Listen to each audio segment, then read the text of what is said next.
Esto es Splitsocast, el Histocast de los lunes alternativos. Hoy vamos a hablar de generales, pero aunque siempre los vemos, estamos acostumbrados a verlos en salas de mapas de Estado Mayor discutiendo las operaciones, hoy vamos a tratar un tema poco tratado, que es la muerte de generales en combate o en situaciones próximas al combate. Para ello vamos a ver una serie de generales alemanes en la Segunda Guerra Mundial. Trataremos 5 generales, he intentado coger uno de cada año de la guerra y ver las circunstancias trágicas en las que murieron.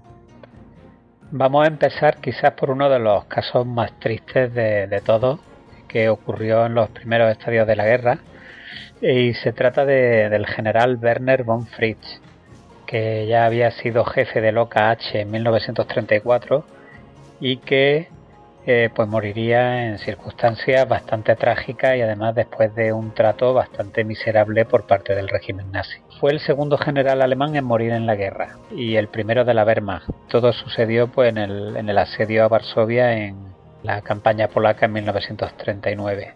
Werner von Fritz nació en Benrath, Alemania, el 4 de agosto de 1880 y tras ingresar en el ejército del Kaiser pues participa en la Primera Guerra Mundial. Y luego, pues como otros muchos tantos, pues en las Fuerzas Armadas, después de la guerra, en las Fuerzas Armadas de la República Alemana, en ese pequeño ejército que quedó. Fritz es nombrado comandante en jefe del OKH, como hemos dicho, el Oberkommando des Heers, que es el Estado Mayor del Ejército de Tierra alemán, en febrero de 1934, y en parte esto se produce porque Hitler lo consideraba pues un gran defensor del régimen nazi, y en parte porque el ministro de Guerra von Blomberg pues le tenía en gran estima por su prestigio y por la profesionalidad que había demostrado en los años anteriores. Según algunos autores, von Fritz desempeñó un papel fundamental al mostrarse reticente a las primeras insinuaciones de Hitler a los altos mandos del ejército de sus intenciones de suceder al enfermo presidente por aquel entonces von Hindenburg después de su muerte. En el último momento Fritz cambia de parecer, traicionando a todo el cuerpo de oficiales y cede finalmente a las demandas de Hitler después de consultarlo con sus principales generales. Posteriormente presionaría a Hitler para que rehabilitara el buen nombre del general von Schleicher, que fue asesinado en la noche de los cuchillos largos, pues al haber un gran descontento en la oficialidad respecto de los repetidos ataques de la prensa que lo habían estado tildando pues de traidor y de estar al servicio de Francia, etc. Como pasaría con otros muchos personajes influyentes del ejército, pues ese entusiasmo inicial que mostró por el régimen nazi pues comenzó pronto a desvanecerse.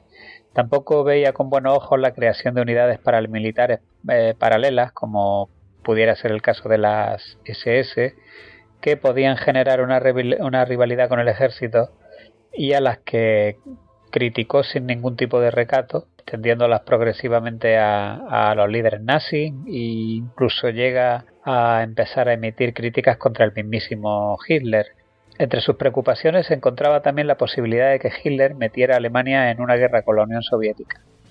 Fritz, como una gran parte de los oficiales del Estado Mayor alemán, pues había apoyado la entente de la República de Weimar con la Unión Soviética, y esos primeros tratos en los años 20 pues llevaron a una relación pues más que aceptable con el país comunista vecino. Tanta oposición al régimen y a sus integrantes no pasó inadvertida para Himmler, que discretamente pues se puso mano a la obra para encontrar una excusa con la que deshacerse de él.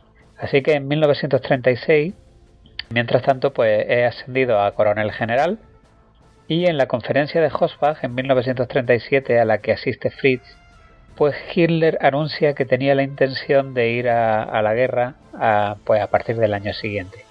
Claro, estas declaraciones pues no le sientan nada bien y es muy crítico con ella, al no considerar que las Fuerzas Armadas alemanas estuvieran preparadas siquiera para ello.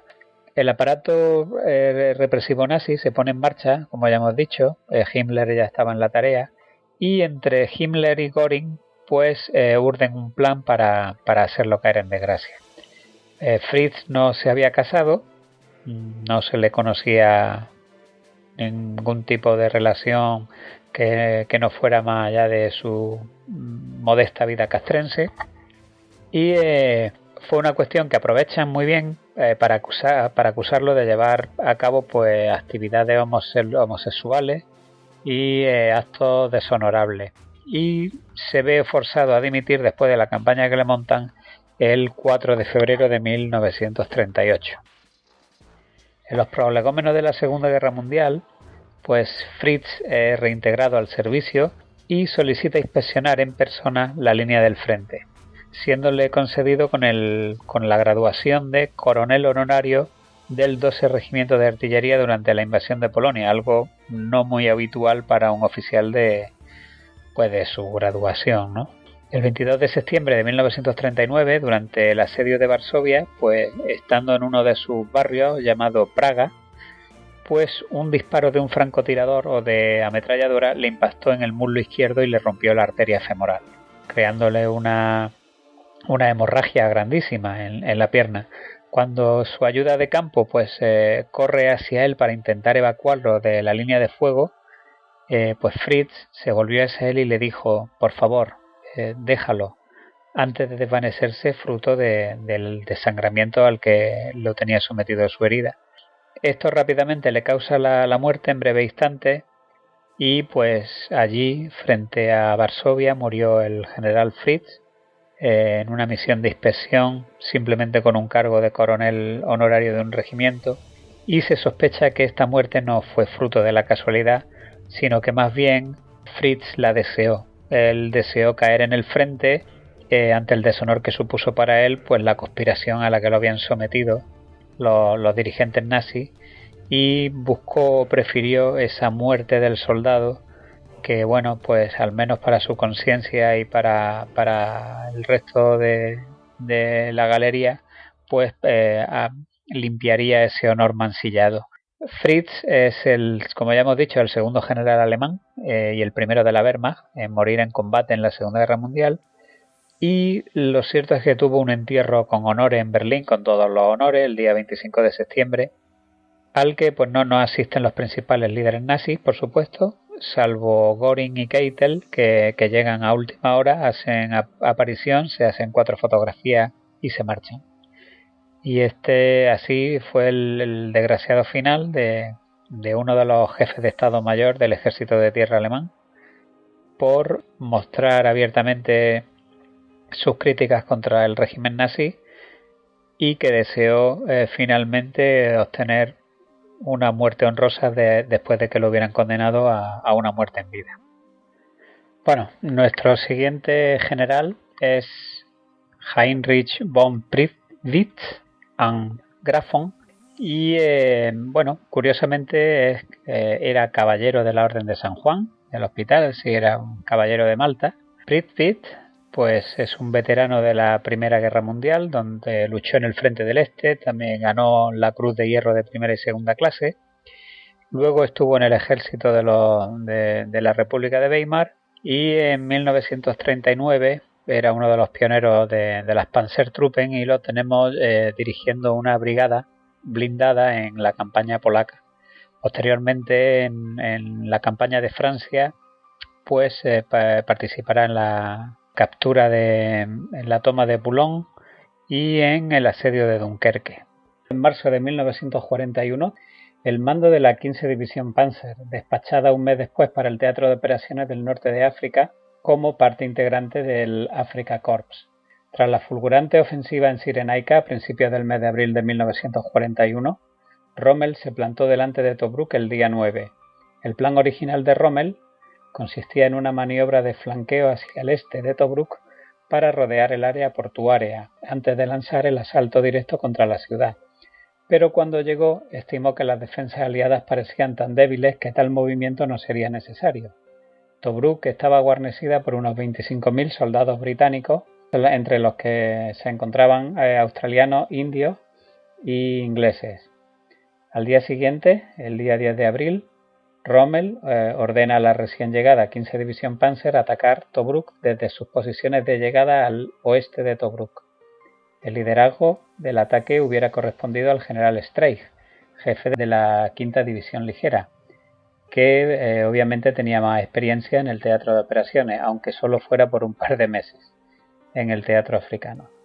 Pero su mala relación con Rommel hizo que éste prefiriera dar esta responsabilidad a su otro recién llegado jefe de división. Rommel intimó a Pripyat a atacar lo antes posible, así que éste tomó un vehículo prestado y partió directamente hacia el frente, sobrepasando excesivamente las líneas propias y quedando expuesto al fuego enemigo. En las cercanías del punto kilométrico número 16, frente a Tobruk, murió junto a su conductor a consecuencia del impacto directo de un proyectil antitanque, siendo el primer general alemán en morir en el norte de África. A consecuencia de esta muerte, ocurrió un extraño episodio en el que se puso una vez más de manifiesto la pésima relación existente entre Rommel y el general Streich.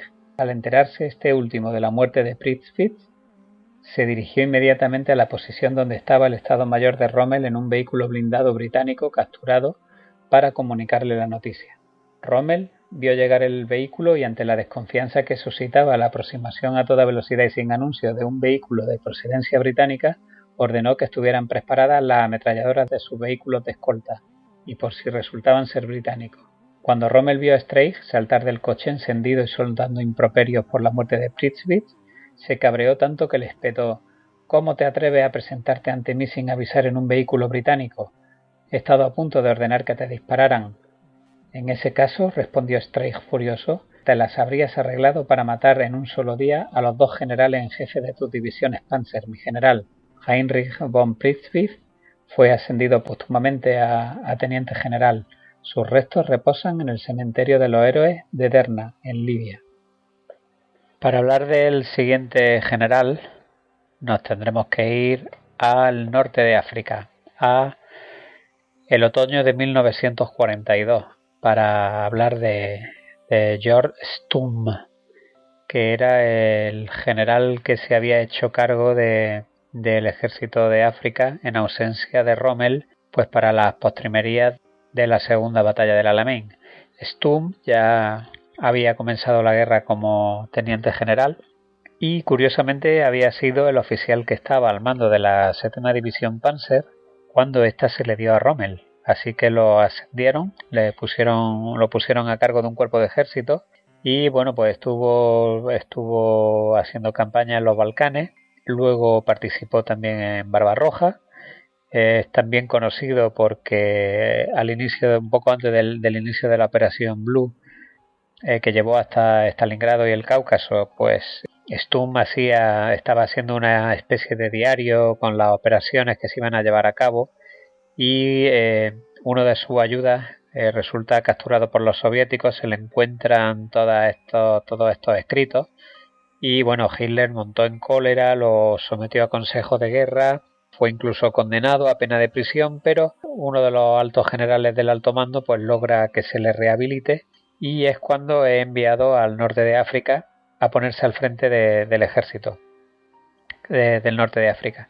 Así que ya lo tenemos ahí, el 23 de octubre de 1942, pues se desata la preparación artillera de la segunda batalla del Alamein, que antecede al comienzo de las operaciones, y el general Stumm, pues claro, lo que hace es que se dirige rápidamente a la línea de frente a ver de primera mano qué es lo que está pasando.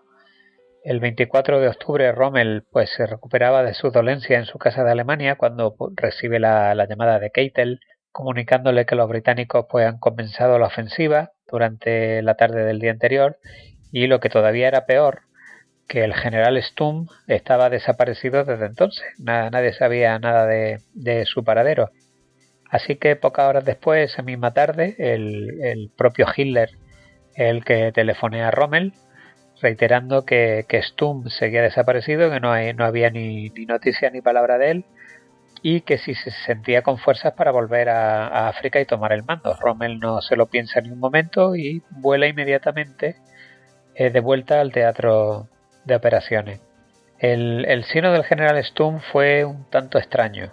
Pasó en vela la noche del día 23, atento a la preparación artillera británica, que por cierto era sin precedentes en toda la contienda africana, la concentración de piezas de artillería que había desplegado Montgomery en el campo de batalla, y decidió que no habría una respuesta por parte de las tropas del eje por estar estas faltas de munición. Los informes que llegaban del frente pues eran escasos, dispersos, así que decide trasladarse a primera línea para formarse una primera imagen de cuál es la situación, de qué es lo que está pasando y de por dónde podría venir el ataque principal. Esta decisión pues va a resultar ser fatal para él porque ante el empuje británico, ante la confusión y la ruptura de las líneas germano-italianas cuando ya se produce el asalto del frente, pues estaba Stumm por allí y de repente pues se encontró rodeado completamente de enemigos. El coronel Boechting, que era el único oficial que le acompañaba, pues de repente muere porque le recibe un tiro en la cabeza, y Stumm lo que hace es saltar del vehículo en el que iban, un Kubelwagen, para refugiarse. Cuando el conductor, el cabo Wolf, maniobra para dar la vuelta, pues Stumm corre, logra agarrarse a la parte posterior del vehículo y bueno, salen corriendo en plena fuga. Pues el conductor pone toda la atención posible en sacar al coche de allí, y en ese momento Stumm sufre un ataque al corazón, se suelta del vehículo y cae fulminado. Más tarde su cuerpo va a ser encontrado al lado de una de las pistas de tierra, y todo ello se supone que era porque el general Stumm tenía la tensión alta, lo que muy probablemente pues fuera lo que desencadenara en una situación tan estresante el infarto. A menudo él mismo había puesto de manifiesto su falta de experiencia en el teatro africano y había recomendado encarecidamente el regreso de Rommel. Este a su vez había desaconsejado que Stumm tuviera un destino en África, precisamente por su dolencia y por lo contraindicado de los climas tropicales para esta enfermedad. Al mismo tiempo, pues Rommel también llora mucho su pérdida, reconociendo en Stumm a un comandante hábil que siempre ejercía el mando desde primera línea. Y bueno, ya sabemos que esa escuela alemana de llevar las operaciones desde primera línea, pues como hemos visto, también le costó la vida a Prithwitz. Bueno, pues para hablar del siguiente general nos tenemos que ir al verano de 1943. Acaba de terminar la batalla de Kursk, se están rehaciendo los frentes de nuevo, y en todo ese escenario pues se encuentra el general Gustav Schmidt, que es el general de la 19 División Panzer, que durante la batalla de Kursk pues ha formado parte del destacamento de ejércitos Kempf, cubriendo el flanco del cuarto ejército Panzer por la derecha en su avance hacia Prokhorovka. Y bueno, después de la batalla de Kursk hay un reajuste de las líneas, como hemos dicho, y prácticamente 2 semanas después de que terminaran las operaciones se produce una gran ofensiva soviética al norte de Belgorod, que es la llamada Operación Rumiantsev. La verdad es que esta operación soviética coge a los alemanes totalmente desprevenidos, puesto que ni siquiera se podían imaginar que en cuestión de 2 semanas los soviéticos fueran capaces de montar una ofensiva a gran escala después de todas las pérdidas que habían tenido en la batalla de Kursk, sobre todo en Prokhorovka, donde el quinto ejército de tanques de la Guardia había sido prácticamente destruido y en cuestión de 2 semanas había recibido 500 nuevos carros de combate y estaba otra vez preparado para abrir brechas. Y bueno, en el contexto de esta operación Rumiantsev, al norte de Belgorod, pues hay una gran ruptura del frente. Hay algunas divisiones de infantería que son literalmente aplastadas, y por ahí se abre una gran brecha por donde se cuelan varios ejércitos soviéticos, y en este contexto es donde se circunscribe la muerte del general Gustav Schmidt, porque había dejado la división en primera línea y había ido a una reunión, y es justo volviendo a su división cuando se produce la ruptura soviética y por tanto el caos en la línea de frente y en la retaguardia. Es 7 de agosto de 1943. Han pasado 3 semanas del cese de las operaciones ofensivas en la batalla de Kursk. Los soviéticos contraatacan con fuerza en los sectores de Orel al norte del saliente y en Bielgorod al sur, por el punto donde se unían el grupo de ejércitos centro con el grupo de ejércitos sur. El general Gustav Schmidt, comandante de la 19 División Panzer, avanza con su estado mayor en una pequeña columna a toda velocidad por un camino en busca de sus regimientos. Venía del cuartel general del 48 Cuerpo Panzer de von Nobelsdorf, y los soviéticos habían roto las líneas alemanas al norte de Kharkov, avanzando en dirección a Poltava y abriendo una brecha de 55 kilómetros entre el cuarto ejército Panzer de Hoth y la agrupación Kempf.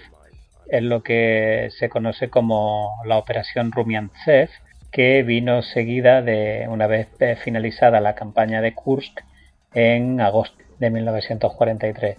La maniobra soviética pretendía entrar en profundidad en las líneas alemanas y virar hacia el sur hasta el Mar Negro, cercando por la retaguardia al grupo de ejército sur, como ya intentaron en las operaciones de invierno después del cerco de Stalingrado. Se mascaba la catástrofe. En este avance, la 19 División Panzer alemana había sido rebasada y luchaba abriéndose camino hacia el oeste. El general von Nobelsdorf le dijo a Schmidt que debían resistir a toda costa el embate soviético y taponar la brecha para evitar el desastre, porque se estaban colando por ahí cuerpos blindados soviéticos completos por la brecha que hemos dicho antes de una amplitud tal. Schmidt prometió cumplir con su deber y partió con su estado mayor en busca de sus regimientos, a los que había mandado a Chtirka, ignorando que ya habían sido rebasados. El general Schmidt marchaba al frente de la columna en su carro de mando. El telegrafista se volvió hacia el ayudante del general, el teniente Kohn, y le dijo que detectaba un intenso intercambio de mensajes entre los rusos. Kohn no tuvo tiempo de reaccionar. De repente comenzaron a llover proyectiles por doquier, disparados desde los T-34 rusos.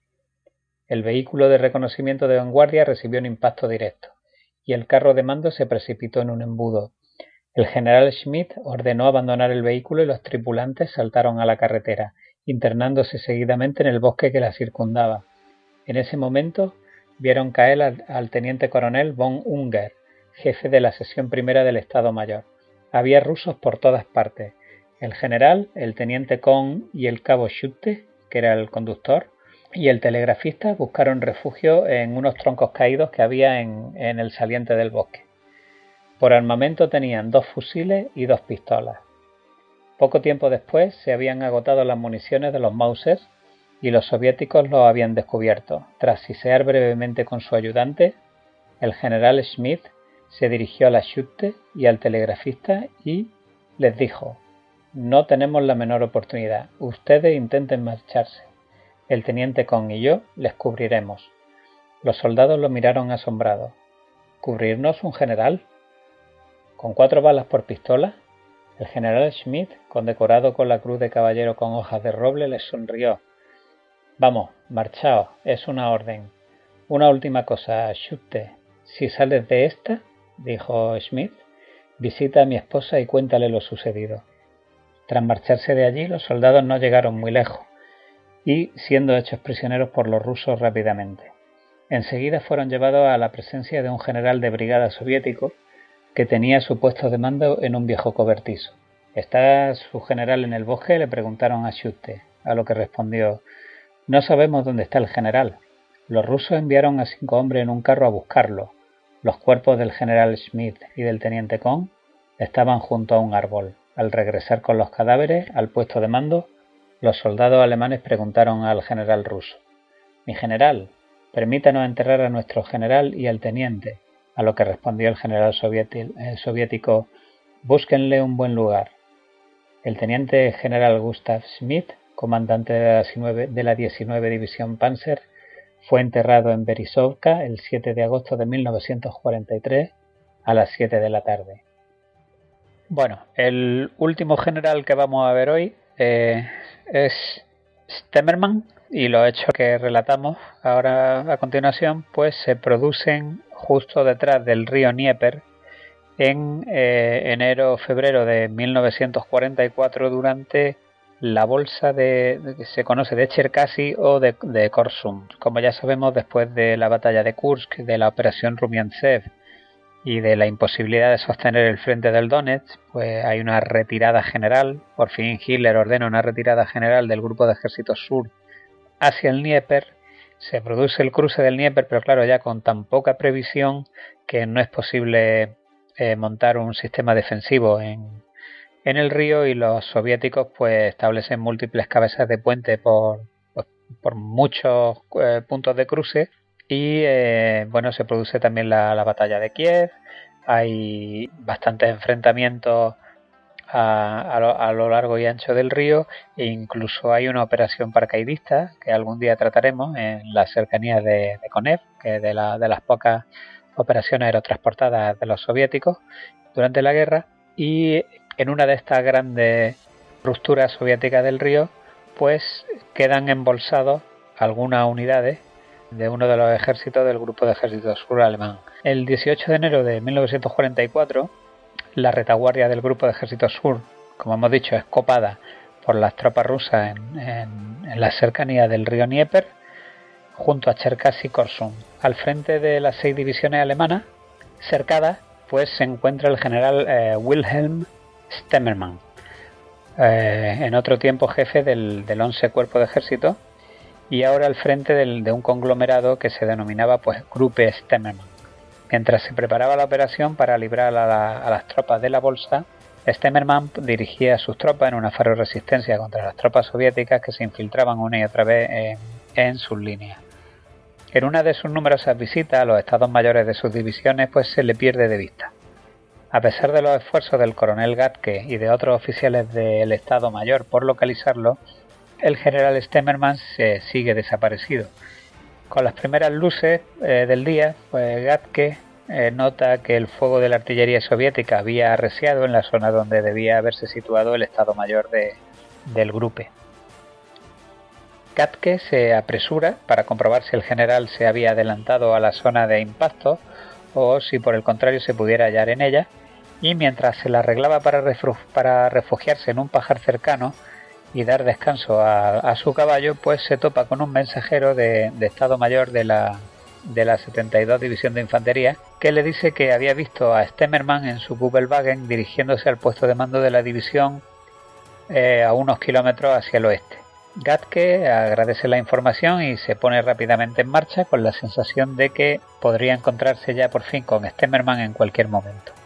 Sin embargo, nunca volvió a ver a su jefe. En la confusión, descartó volver al puesto de mando del grupo de ejército, cruzó los ríos Ginlo y Tikshi y se encontró con el general Liev en el cuartel general de la primera división Panzer.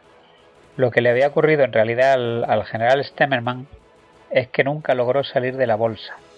Según testigos presenciales, Klene, conductor del vehículo del general Siegfried Westphal, pues fue parado por Stemmermann en una balca. Una balca es un barranco, que hay muchos de estos en Rusia, son muy conocidos y en toda la literatura del Frente del Este son muy citados, puesto que eran grandes barrancos donde se escondían las tropas o por donde solían atacar los rusos para conseguir penetraciones de las líneas, etcétera, al sureste de Petrovskoye, ordenándole que le llevara a él mismo y al mayor Degne hacia el oeste. Los ocupantes previos del vehículo, que eran Westphal y Schoenfelder, pues se habían quedado en lo alto de una de las cotas para observar cómo se desarrollaba la ruptura de la bolsa, quedando ajeno a lo que sucedía en el coche. Durante el trayecto se pincha una rueda del vehículo y Klene hace el gesto de cambiarla. Sin embargo, Stemmermann le ordena que siguiera el camino. En una pendiente al sudoeste de Kilki, el coche se queda clavado y claro, Inmediatamente, pues en mitad de la inmensidad de la nieve blanca, pues representa un jugoso blanco para la artillería contracarro soviética.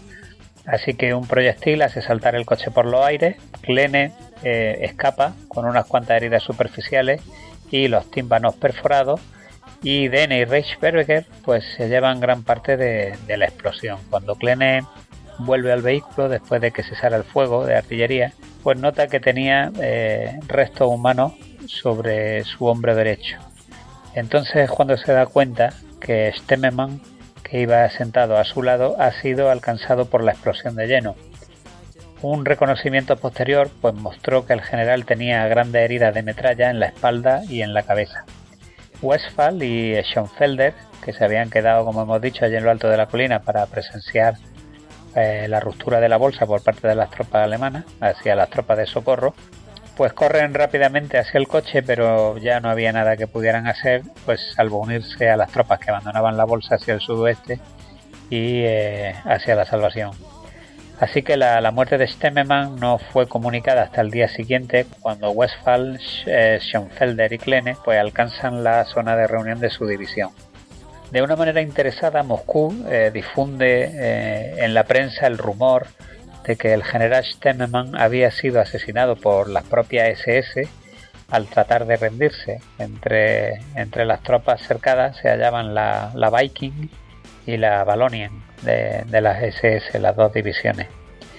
Pero esta noticia fue rápidamente desmentida al aparecer con posterioridad por numerosos testigos presenciales de la muerte del general. Se le concedería la Cruz de Caballero de manera póstuma y hay fotografías del momento en el que ya los prisioneros alemanes recuperan el cadáver de la nieve prácticamente congelado y le proceden a darle sepultura. Se pueden ver en el grupo de estudios de historia militar, tenemos algunas de esas fotos en una entrada que tenemos del general, o también pues buscando brevemente en Google pues seguramente aparecerán. Y bueno, hasta aquí hemos llegado. En la bolsa de Cherkasy Korsun 1944 nos hemos quedado con esta serie de generales muertos en combate. Si os gusta, pues podemos repetir y hacer otra tanda. Y ya con esto nos despedimos pues hasta el próximo lunes, que habrá por supuesto otro Histocast regular. Hasta luego a todos.